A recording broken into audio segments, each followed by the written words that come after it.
নমস্কার বন্ধুরা, নতুন একটা ভিডিওতে তোমাদের সবাইকে স্বাগত। আশা করি তোমরা সবাই ভালো আছো। আজকে হচ্ছে বৃহস্পতিবার আর এখন প্রায় 3:30 বাজে। আর আজকের ভিডিওটা আমি এখান থেকেই শুরু করছি। তো চলো দেখো, আমি যেই মাটিটা ভিজিয়ে দিয়েছিলাম মামামের হাতের কাজের জন্য, সেটা অনেকটা ভিজেছিল, কিন্তু আজকে একটু বৃষ্টি হয়নি, আজকে হালকা হালকা একটু রোদ উঠেছিল, তাই বাইরে দিয়ে দিয়েছিলাম। দেখো কত সুন্দর হয়ে গেছে মাটিটা, মানে একদম মোমের মতন, হাত দিলেই মনে হচ্ছে এত সুন্দর, কোনো একটা দলা নেই এর মধ্যে। তো এটা দিয়ে আজকে বানাবো মামামের জন্য স্কুলের হাতের কাজ। আকাশে দেখেছো কত মেঘ, কিন্তু আজকে সারাদিন একটুও বৃষ্টি হয়নি, মাঝে মাঝে একটু একটু রোদ বেরোচ্ছে, খুব ভালো লাগছে এতদিন বৃষ্টি হওয়ার পর রোদের মুখ দেখতে। তো মামামের হাতের কাজ একটু পরে বানাতে যাব।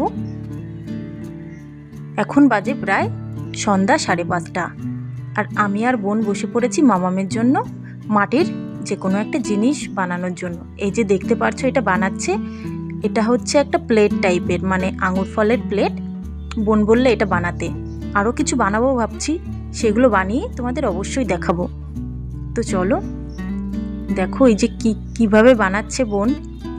আমি বানাতে গেছিলাম প্রথমে, কিন্তু আমি পারিনি, তারপরে বোনকে বললাম তুই বানা, তারপরে ও এই যে বানাচ্ছে ডোলে ডোলে। আমি এভাবে পারতাম না, আমি দেখি আর বাদ বাকি যেগুলো আছে সেগুলো আমি হয়তো বানিয়ে দিতে পারি। বোন এটা করে তারপরে আমরা না বাইরে উঠোনে বসে এটা বানাচ্ছি, কারণ ঘরের মধ্যে করলে এখন কিছু দেখা যাবে না। বোনের ফোনের ফ্ল্যাশ চালু করে তারপরে বানাচ্ছি। এই দেখো আমার হয়েও গেছে।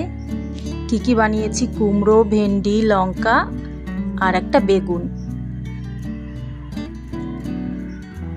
এখন চলে এসেছি রান্নাঘরে। আজকে হবে মাশরুম রান্না। সপ্তপর্ণার বাবা আজকে এনেছে মাশরুম। তো মাম্মাম অনেক দিন ধরে বলছিল মাশরুম খাবো মাশরুম খাবো। ও রাস্তাঘাটে যেখানেই দেখে ছোটোখাটো জংলি মাশরুম, ওইগুলো দেখে কয় মা এটা তোলো, বাড়ি গিয়ে রান্না করে খাবো। তো আমি বললাম বাবা এগুলো খাওয়া যায় না, এগুলো হচ্ছে জংলি, এগুলো খেলে পেট খারাপ করে। তারপরে বাড়ি এসে ওর বাবাকে বললাম, অনেক দিন হয়ে গেছে, আজকে নিয়ে আসলো শেষমেশ মাশরুম। তো দেখো ওর মাসি মাশরুমটা কাটছে, আরও পাশে বসে আছে, কতই না গল্প করছে বসে বসে এইখানে।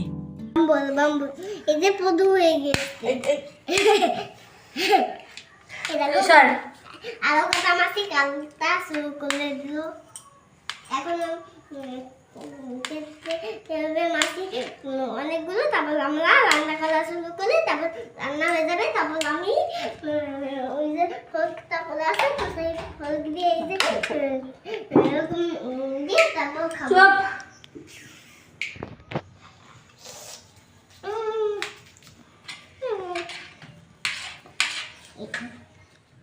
আগের বছর কালী পুজোতে কিছু কেন্নবাজি আর অনেক বাজি কিনেছিলাম, তো 4টে মতন কেন্নবাজি ছিল।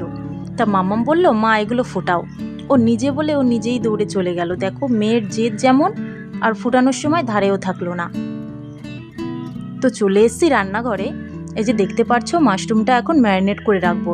এর মধ্যে দিয়েছি হলুদ, লবণ, গরম মশলা আর হচ্ছে শুকনো লঙ্কার গুঁড়ো। এটা দিয়ে আমি ভালোভাবে ম্যারিনেট করে কিছুক্ষণের জন্য রেখে দেবো। তারপরে আমি বাদ বাকি যে মশলাগুলো লাগে সেগুলো সব তৈরি করে ফেলবো, তারপরে গিয়ে রান্না শুরু হবে। বোনও আছে, বোনও অনেক সাহায্য করছে। তা আমি আগে একবার রান্না করেছিলাম মাশরুম, কিন্তু এইটা না, অন্য আর এক ধরনেরটা। তো দেখো বোন এই যে কড়াইতে তেল দিয়েছে, আজকে বোনই রান্না করবে। তেলটা গরম হয়ে গেছে, এখন কিছুটা জিরে দিয়ে দিতে হবে, আর 1.5টা মতন পেঁয়াজ কেটেছিলাম বড় বড়, সেইগুলো এখন দিয়ে দিতে হবে। এই পেঁয়াজগুলো এখন ভালো মতন নাড়িয়ে যখন পেঁয়াজটার কালার বাদামি কালার মতন হয়ে আসবে, তখন এর মধ্যে দিয়ে দিতে হবে মশলাটা।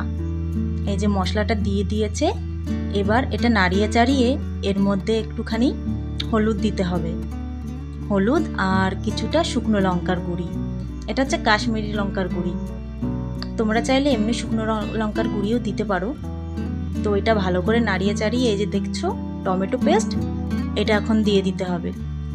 দিয়ে এবার ভালো করে নাড়াচাড়া দিয়ে যখন হালকা হালকা এই যে দেখতে পারছো পাশ দিয়ে তেল ছেড়ে আসবে, তখন এই যে কাজু বাদামের পেস্টটা দিয়ে দিতে হবে।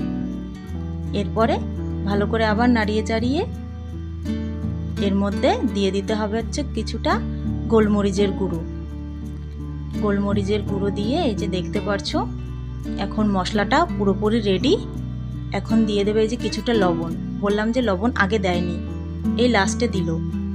তো এবার ভালো করে দেখো কষানো হয়ে গেছে, পুরোপুরি রেডি মশলাটা। এবার এর মধ্যে চলে যাবে জল। তোমরা তোমাদের মত মতন জল দিতে পারো। মাশরুম রান্নাটা খুবই সহজ একটা জিনিস। তো দেখো হয়ে গেছে মশলাটা। এখন এই যে জল ফুটে উঠেছে, এর মধ্যে এখন দিয়ে দিতে হবে, দেখো কি সুন্দর ফুটছে। এরকম যখন ফুটে আসবে তখন মাশরুমটা দিয়ে দিতে হবে।